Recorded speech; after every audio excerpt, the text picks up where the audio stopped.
সালেহ আলাইহিস সালাম কুরআন আল কারীমে বর্ণিত ২৫ জন নবীদের মধ্য থেকে অন্যতম একজন নবী, যাকে আল্লাহ তাআলা সামুদ গোত্রের নিকট প্রেরণ করেছিলেন। এবং সামুদ গোত্রটি হচ্ছে একটি আরব গোত্র, অর্থাৎ তারা ছিল আরবি ভাষাভাষীর লোকজন। সেই হিসেবে সালেহ আলাইহিস সালাম তিনি নিজেও একজন আরবি ভাষাভাষী প্রফেট বা নবী।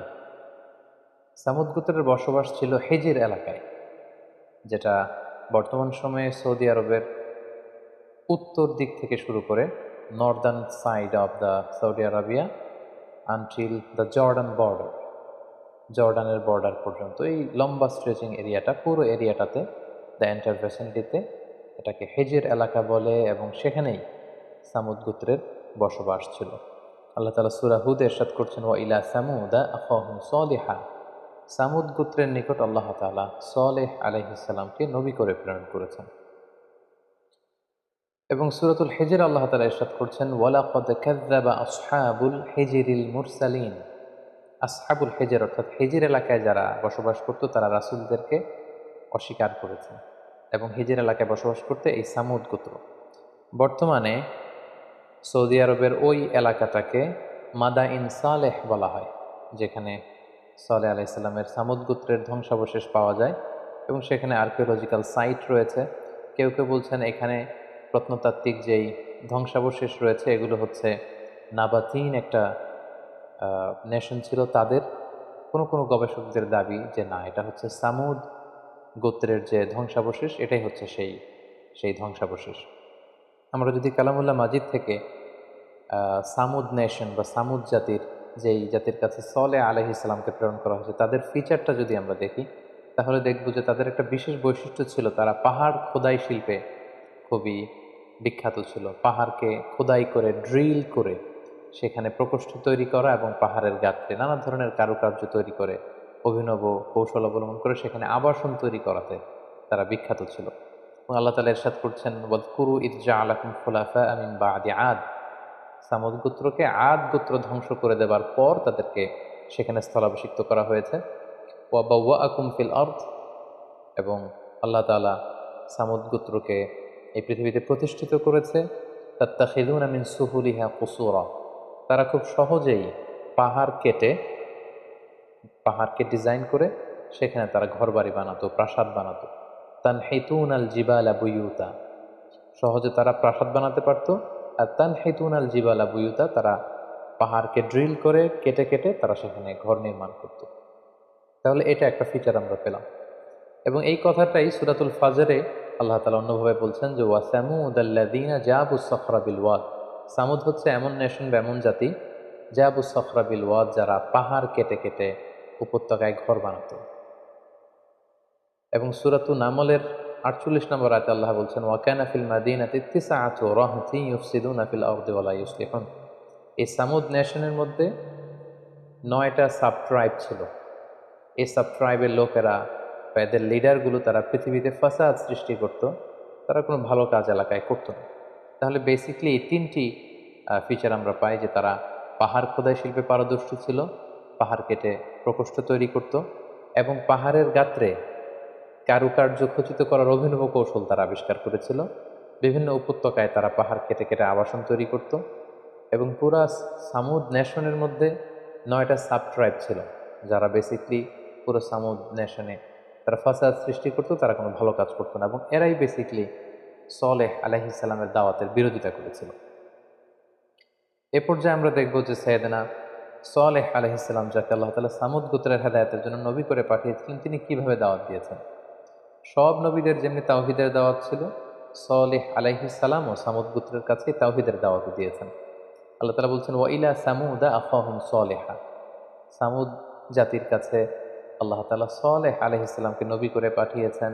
ক্বালা ইয়া কওমি আবুদুল্লাহ মা লাকুম মিন ইলাহিন গায়রু, তিনি বলেছেন, হে সামুদ গোত্র, তোমরা কেন এক আল্লাহ ছাড়া অন্যের ইবাদত করো? তোমরা এক আল্লাহর ইবাদত করো, আল্লাহ ছাড়া কোনো ইলাহ নেই। হুয়া আনশাআকুম মিনাল আরদ, তিনি মাটি থেকে তোমাদের তৈরি করেছেন। ওয়াস্তা'মারাকুম ফিহা, এবং এই জমিনে তোমাদেরকে আল্লাহ জমিনকে আবাদ করার সুযোগ করে দিয়েছেন। ফাস্তাগফিরুহ, তোমাদের কৃতকর্মের জন্য, তোমাদের শিরকি কার্যকলাপের জন্য আল্লাহর কাছে ক্ষমা চাও।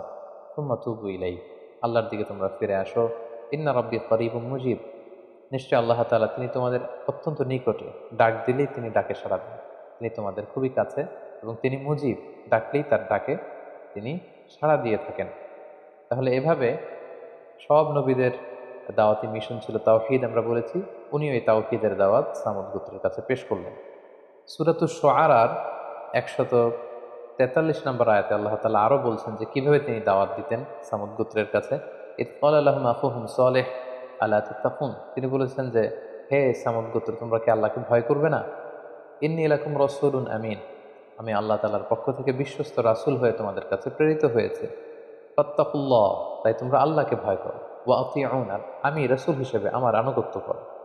ওয়া মা আসআলুকুম আলাইহি মিন আজর, আমি তো কোনো প্রতিদান তোমাদের কাছে চাচ্ছি না।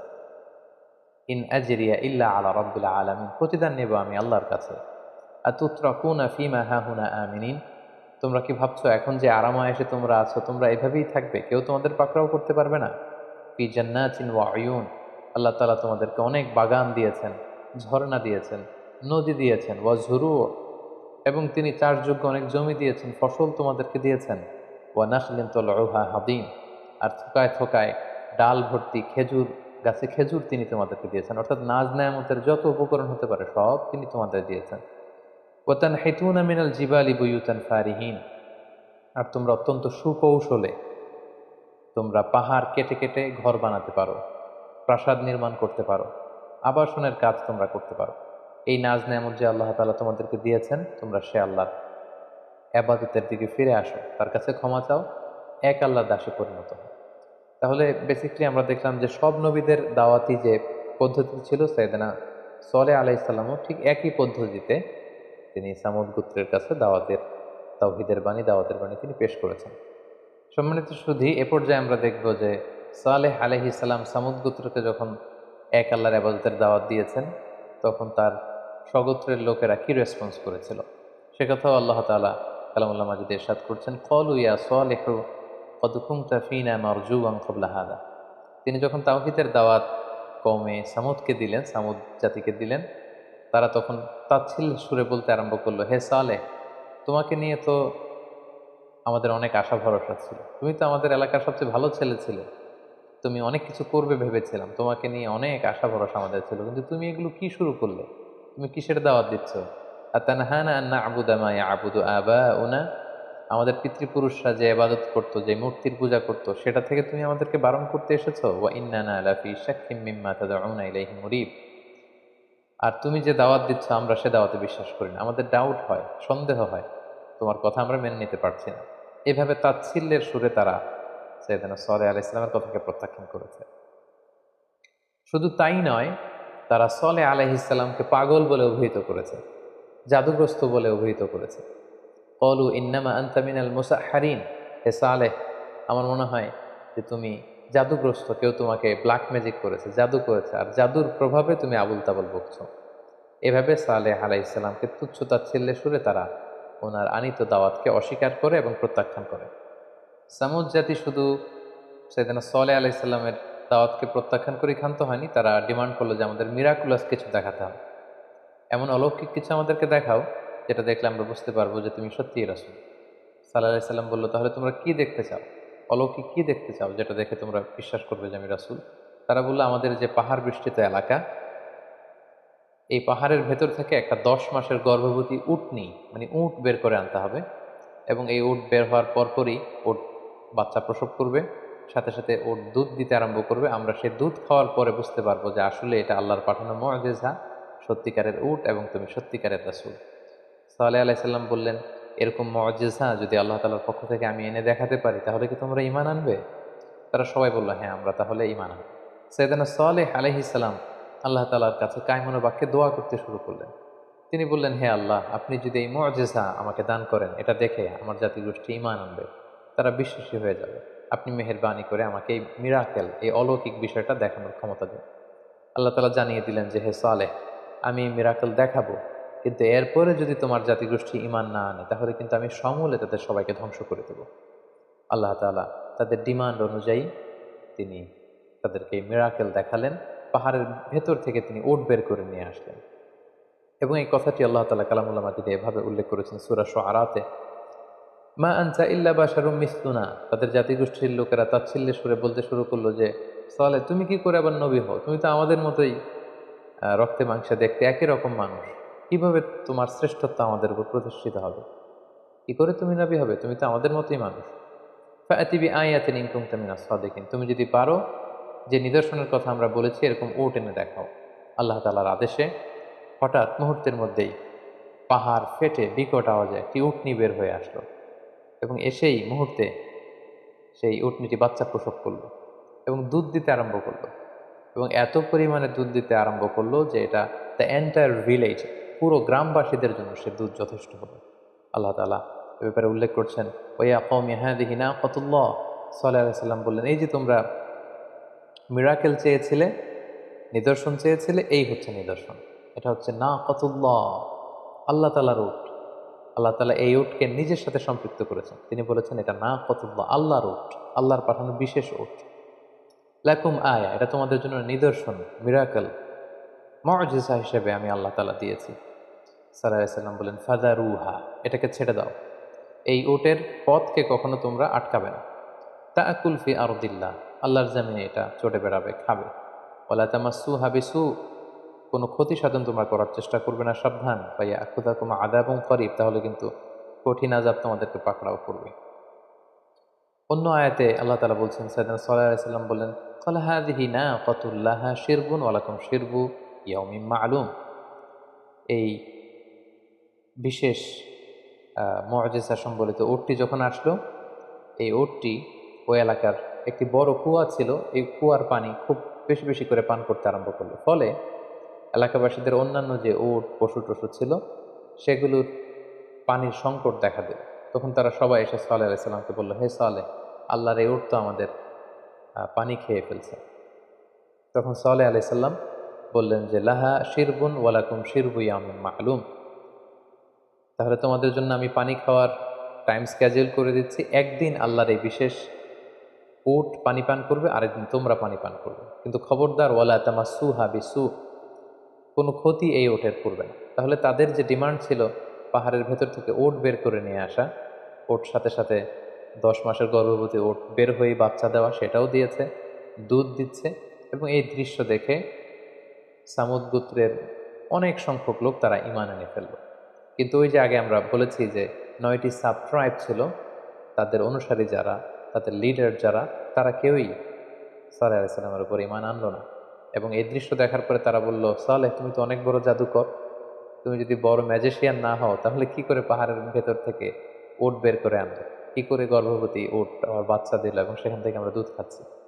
তাহলে অল্প কিছু সংখ্যক লোক ঈমান আনলো এবং বেশিরভাগই সালেহ আলাইহিস সালামের বিরোধিতা শুরু করলো এবং তাকে জাদুগ্রস্ত, তাকে বড় জাদুকর বলে আখ্যা দিতে লাগলো। এবং সাল্লাল্লাহু আলাইহি সাল্লাম বললেন, খবরদার, এটা আল্লাহর পক্ষ থেকে আমানত, তোমাদের দাবিতে আমি আল্লাহর কাছে দোয়া করেছি এবং আল্লাহ তাআলা দোয়া কবুল করে এই মুআজিজা দিয়েছে। খবরদার, ওয়ালা তামাসসুহা বিসু, এই উটনির সাথে তোমরা খারাপ আচরণ করবে না। ফায়াখুযাকুম আযাবু ইয়াউমিন আযীম, কঠিন শাস্তি তোমাদেরকে পাকড়াও করবে। কিন্তু তারা, যারা বকে গিয়েছিল, যারা ঈমান আনেনি, যারা সাল্লাল্লাহু আলাইহি সাল্লামকে এই মুআজিজা দেখার পরও বিরোধিতা করছিল, তারা সেখানেই ক্ষান্ত হয়নি। তারা প্ল্যান করলো তারা আল্লাহর এই পাঠানো বিশেষ উটকে হত্যা করবে, এই মুআজিজাটিকে তারা পৃথিবী থেকে নিশ্চিহ্ন করে দেবে। এবং যেই চিন্তা সেই কাজ, ফাআকারুহা ফাআসবাহু নাদিমিন, তারা প্ল্যান প্রোগ্রাম করে আল্লাহর পাঠানো এই উটটিকে হত্যা করে ফেলবে। সূরা শামসে আশ-শামসে আল্লাহ তাআলা ইরশাদ করছেন, ইদিম বাআসা আশকাহা, তারা প্ল্যান করে তাদের মধ্য থেকে একজন ভয়ঙ্কর লোককে পাঠালো যে তুমি যাও, তুমি যে হত্যা করো। ফাকালা লাহুম রাসূলুল্লাহি নাকাতাল্লাহি ওয়া সুকিয়াহা, সাল্লাল্লাহু আলাইহি সাল্লাম শেষবারের মতো বললেন, আমি আবারও বলছি এটা আল্লাহর উট, আল্লাহর পাঠানো বিশেষ নিদর্শন বা মুআজিজা, এটাকে তোমরা হত্যা করো না। কিন্তু ফাকাযযাবুহু ফাআকারুহা, তারা সাল্লাল্লাহু আলাইহি সাল্লামকে অস্বীকৃতি জানালো, মিথ্যা প্রতিপন্ন করলো এবং ঠিকই তারা এই উটটিকে হত্যা করে ফেলল। আল্লাহ তাআলা বললেন, ফাদামদামা আলাইহিম রাব্বুহুম বিযামবিহিম ফাসাওয়াহা, তাদের এই পাপের কারণে আল্লাহ তাদের জন্য আযাবকে অবধারিত করলেন, তাদের উপর আযাব পাঠালেন।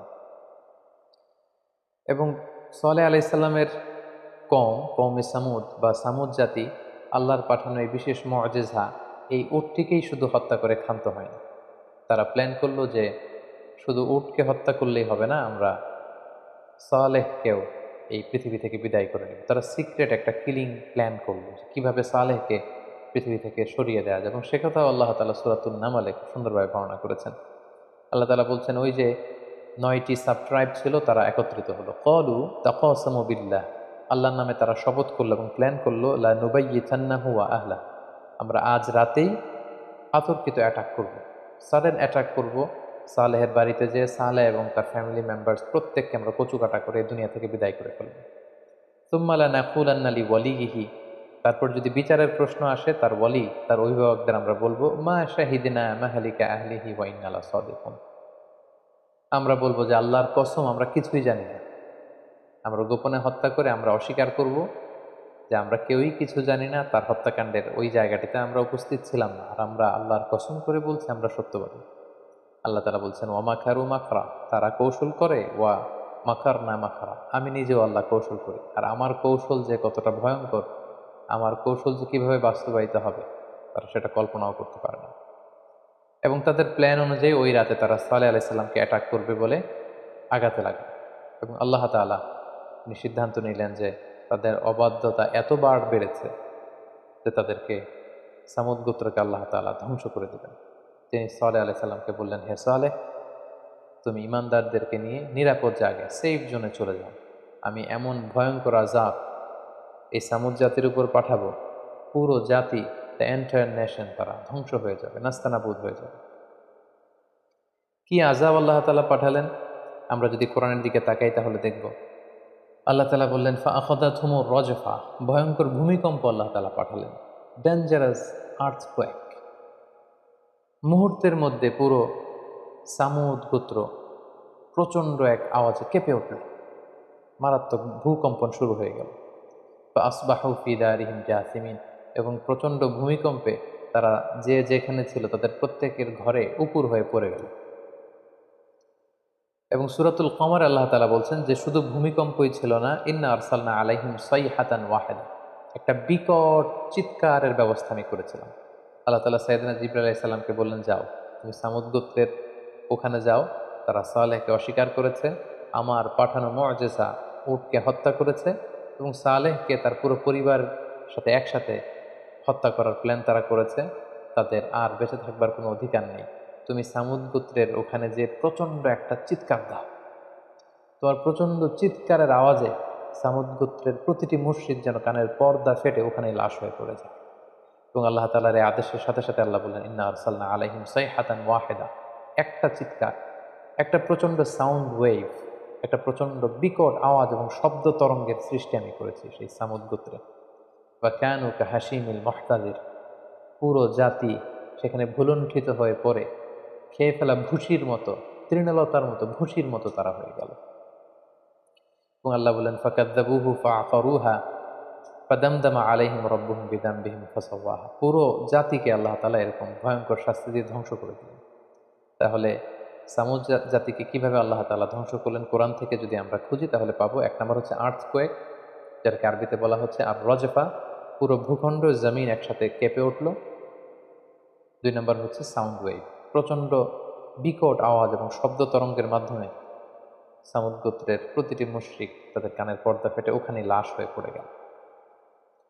এবং সেখানে এমন এক ভয়ঙ্কর পরিস্থিতির সৃষ্টি হলো যে সেই ধ্বংসাবশেষ দেখলে মানুষের অন্তরাত্মা কেঁপে উঠবে। পরবর্তী যুগের লোকদের জন্য কিছু জায়গা আল্লাহ তাআলা নিদর্শন হিসেবে এখনো রেখে দিয়েছেন। এবং নবম হিজরিতে আল্লাহ রাসূল সাল্লাল্লাহু আলাইহি ওয়াসাল্লাম যখন তাবুক অভিযানে গিয়েছিলেন, তাবুক যুদ্ধ থেকে ফেরার সময় তিনি এই হিজর এলাকাটাকে যখন ক্রস করছিলেন, যেটাকে মাদায়েনে সালেহ আমরা বলেছি, সালেহ আলাইহিস সালামের যে এলাকাটাতে এই সামুদ গোত্রের বসবাস ছিল, এই জায়গাটা যখন রাসূল সাল্লাল্লাহু আলাইহি ওয়াসাল্লাম সাহাবাদেরকে নিয়ে ক্রস করছিলেন, তিনি তার মাথা ঢেকে ফেলেছেন। রাসূল সাল্লাল্লাহু আলাইহি ওয়াসাল্লাম কাপড় দিয়ে, চাদর দিয়ে মাথা ঢেকে ফেলেছিলেন, এবং তিনি তার উটনীকে খুব দ্রুত হাঁকাচ্ছিলেন, খুব দ্রুত এই গজবের এবং আযাবের জায়গাটাকে ক্রস করার জন্য রাসূল সাল্লাল্লাহু আলাইহি ওয়াসাল্লাম চাচ্ছিলেন। এবং তিনি ঘোষণা দিলেন সাহাবীদের মাঝে, সহিহ বুখারীতে এসেছে, তোমরা যদি এই আযাবের এলাকার মধ্যে এখান থেকে যদি তোমরা কেউ কোনো জায়গা থেকে কুয়া থেকে পানি নিয়ে থাকো, এই পানিগুলো ফেলে দাও। সাহাবারা বললেন, আমরা পানিগুলো ফেলে দিলাম। এবং সাহাবারা বললেন যে আমরা এই ধ্বংসাবশেষের জায়গাতে এখান থেকে কিছু পানি নিয়ে আটা দিয়ে খামির বানিয়েছি। রাসূল সাল্লাল্লাহু আলাইহি ওয়াসাল্লাম বললেন, এই খামিরগুলো তোমরা খাবে না, আটার এই খামিরগুলো তোমাদের উটগুলোকে খাইয়ে ফেলো, কারণ এটা গজবের জায়গা। তোমরা কখনো যদি এই সামুদ গোত্রের এই ধ্বংসাবশেষের এই জায়গা পাশ দিয়ে যদি তোমরা যাও, তোমরা কান্নার একটা ভাব করে যাবে, কান্না কান্না ভাব নিয়ে যাবে যে আল্লাহ, আমাদের পাপের কারণে তুমি আমাদেরকে এভাবে ধ্বংস করে দিও না। এবং সেই ধ্বংসের জায়গা থেকে তোমরা শিক্ষা নেওয়ার চেষ্টা করবে। এবং রাসূল সাল্লাল্লাহু আলাইহি ওয়াসাল্লাম বললেন, তোমরা সেই পানিগুলো ফেলে দাও, ওটের যেই আটা দিয়ে তোমরা খামির তৈরি করেছো এগুলো নিজেরা না খেয়ে উটগুলোকে খাওয়াও। এবং সেই না কতুল্লাহ, আল্লাহর পাঠানো সেই মিরাকুলাস যে ক্যামেল, সেই উটনি যেই কুয়া থেকে পানি খেত, আমরা সেখান থেকে পানি খাবো। রাসূল সাল্লাল্লাহু আলাইহি ওয়াসাল্লাম সাহাবারা সবাই সেখান থেকে তারা পানি নিলেন। এবং এভাবেই রাসূল সাল্লাল্লাহু আলাইহি ওয়াসাল্লাম তাবুক যুদ্ধ থেকে ফেরার সময় এই জায়গাটিতে খুব ভীত সন্ত্রস্তভাবে আল্লাহর কাছে পানা চাইতে চাইতে এই জায়গাটিকে তিনি ক্রস করলেন। সম্মানিত সুধী, আরেকটি মাইটি নেশনের ধ্বংস আমরা জানতে পারলাম। সালেহ আলাইহিস সালামকে যে সামুদ গোত্রের কাছে পাঠানো হলো, তারাও শক্তিশালী ছিল। পাহাড় কেটে কেটে, কতটা শক্তিশালী হলে বিশাল পাহাড় কেটে সেখানে আবাসনের ব্যবস্থা তারা করতে পারত। তারাও কিন্তু আজ পৃথিবীতে নেই, তাদের অন্যায়ের কারণে, তাদের অস্বীকৃতির কারণে, তাদের অবাধ্যতার কারণে আল্লাহ তাআলা পুরো জাতিকে সমূলে ধ্বংস করে দিয়েছেন। এই সামুদ জাতি এবং সালেহ আলাইহিস সালামের এই পুরো ঘটনা প্রবাহ থেকে আমরা যদি আমাদের জীবনের জন্য কিছু লাইফ লেসন খুঁজতে চাই, তাহলে প্রথমে যে লাইফ লেসনটি আমরা পাই সেটি হচ্ছে, আল্লাহ তাআলা নবীদেরকে মুআজিজা দিয়ে থাকেন, অলৌকিক জিনিস দিয়ে থাকেন, যেটা দিয়ে ওনার প্রফেটহুডকে উনি প্রমাণ করতে পারেন যে এই যে দেখো, এই অলৌকিক বিষয়টি আমি আল্লাহ তাআলার কাছ থেকে এনেছি এবং এটাই প্রমাণ করে যে আমি নবী। এই মিরাকেল আল্লাহ সহজে দিতে চান না, কিন্তু যদি কোনো জাতিকে দেখানোর জন্য আল্লাহ কোনো মিরাকুলাস জিনিস পাঠান, মুআজিজা পাঠান, আর সেই মুআজিজা দেখার পরেও যদি তারা নবীকে স্বীকার না করে, আল্লাহ তাআলার ইবাদতে ফিরে না আসে, তখন সেই জাতিকে ধ্বংস করে দেয় আল্লাহর জন্য অবধারিত আল্লাহ করে ফেলেছেন। এবং সামুদ গোত্রের ক্ষেত্রে সেটাই হয়েছে, তাদের জন্য শাস্তি অবধারিত হয়েছে। ২ নম্বর যে শিক্ষাটা আমরা পাই, তাদের অবাধ্যতা এবং ঔদ্ধত্য এতটা মাত্রা ছাড়িয়েছে যে গজব তাদের জন্য অবধারিত হয়েছে। তারা শুধুমাত্র শিরক করেই ক্ষান্ত হয়নি। আমরা যদি পুরো সামুদ জাতির অ্যাটিটিউড নিয়ে অ্যানালাইসিস করি, তাহলে দেখব তারা কেবল শিরক করেই ক্ষান্ত হয়নি, তারা কেবলমাত্র সালেহ আলাইহিস সালামের দাওয়াতকেই প্রত্যাখ্যান করেনি, তারা নবীর সাথে দেয়া প্রমিসকে ভঙ্গ করেছে। তাদের ডিমান্ডের কারণেই সালেহ আলাইহিস সালাম দোয়া করে এই উট নিয়ে এনেছিলেন। তারা প্রথম যে অন্যায়টি করেছে সেটা হচ্ছে সালেহ আলাইহিস সালামের সাথে কৃত ওয়াদা ভঙ্গ করেছে। তারা বলেছিল, তুমি যদি পাহাড় থেকে উট বের করে আনতে পারো, এটা দেখলে আমরা ঈমান আনব। তারা ঈমান আনেনি। শুধু এখানেই ক্ষান্ত হয়নি, তারা আল্লাহর পাঠানো মুআজিজা এই উটনিকে হত্যা করেছে। শুধু সেটাই নয়, তারা সালেহ আলাইহিস সালামকে রাত্রিবেলা গোপনে হত্যার ষড়যন্ত্র করেছে। এজন্য তাদের উপর আযাব এবং গজব পাঠানো আল্লাহ অবধারিত করেছেন। ৩ নম্বর যে বিষয়টি আমরা এই ঘটনা থেকে শিখতে পারি সেটা হচ্ছে, পৃথিবীর বিভিন্ন প্রান্তে আল্লাহ তাআলা অনেক মাইটি নেশন, শক্তিশালী অনেক জাতিকে তাদের অবাধ্যতার কারণে, শিরকের কারণে আল্লাহ তাআলা ধ্বংস করেছেন। আমরা যদি জর্ডানে যাই, আমরা সেখানে ডেড সি দেখতে পাবো, যেখানে লূত আলাইহিস সালামের কওমদের পাপ কাজের কারণে আল্লাহ তাআলা তাদের ধ্বংস করে দিয়েছেন। আমরা যদি ইয়ামানের হাদ্রামাউতের মাঝখানে, হাদ্রামাউত এবং ওমানের মাঝখানে সেই আহকাফ এলাকাতে যাই, আমরা আদ জাতির ধ্বংসাবশেষ দেখতে পাবো। আমরা যদি আজও সৌদি আরবের মাদায়েন সালেহতে ভিজিট করি, তাহলে সেখানে এই বিশাল সামুদ জাতির ধ্বংসাবশেষ দেখতে পাবো। এভাবে পৃথিবীতে বিভিন্ন জায়গায় আল্লাহ তাআলা আমাদের নিদর্শনের জন্য এই পাপাচারীদের অনেক ধ্বংসাবশেষ রেখে দিয়েছেন এবং তিনি আমাদেরকে আদেশ করেছেন, ফাসিরু ফিল আরদি ফানজুরু কাইফা কানা আকিবাতুল মুকাজ্জিবিন। তোমরা এই পৃথিবীতে ঘুরে বেড়াও, বিভিন্ন জায়গায় ভিজিট করো, এই সাইট সিইংগুলো করে তোমরা দেখো যে পূর্ববর্তী জাতিদেরকে কিভাবে আমি তাদের পাপের কারণে ধ্বংস করেছি, এবং সেখান থেকে যেন আমরা শিক্ষা নিতে পারি যে আমরাও যেন তাদের পথে না হেঁটে, তাদের ফুটস্টেপ অনুসরণ না করে, সেই পাপের পথে না যেয়ে আমরা যেন সত্যের পথে ফিরে আসতে পারি, আমরা যেন কল্যাণের পথে ফিরে আসতে পারি, আমরা যেন আলোর পথে ফিরে আসতে পারি। এটাই হচ্ছে সালেহ আলাইহিস সালাম এবং সামুদ জাতির ধ্বংসের মধ্য দিয়ে আমাদের জন্য শিক্ষা। আল্লাহ তাআলা আমাদের সবাইকে এই ঘটনা প্রবাহ থেকে আমাদের প্রাত্যহিক জীবনে, আমাদের সামাজিক জীবনে, ব্যক্তিগত জীবনে শিক্ষা হাসিল করবার তৌফিক দান করুন। হাযা মা ইনদি ওয়াল ইলমু ইনদাল্লাহ আলাইহি তাওয়াক্কালতু ওয়া ইলাইহি উনীব। আসসালামু আলাইকুম ওয়া রাহমাতুল্লাহি